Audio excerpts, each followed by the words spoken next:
When it happened, it took me by surprise, I think. I was the youngest amongst all my cousins, and I really didn't like that.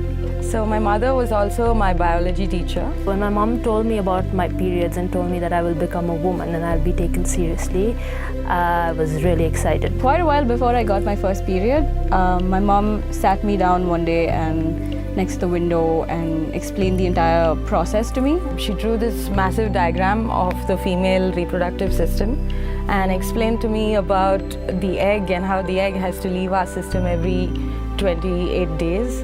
Where the egg is formed in the ovary and then how it comes to the uterus, and it needs a sperm to fertilize it, and if it doesn't happen then you bleed, and if it does fertilize it you have a baby. I'm glad that my mother was there to explain stuff and not freak out or anything, but sort of ease me into it. Before I had my periods, I kept having the feeling that I was having my periods, so I would constantly go and ask my mother, is this it?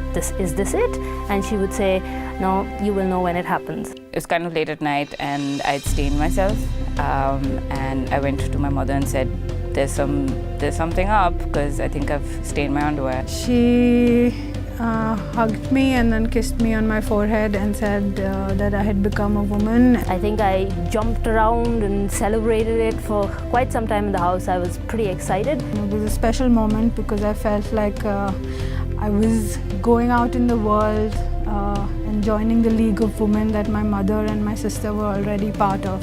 After which she demonstrated how to use a sanitary napkin. At that point, we were in a small town and the only pads that were available were the big flappy ones with the elastic.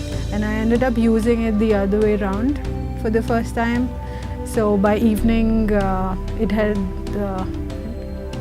leaked through my skirt.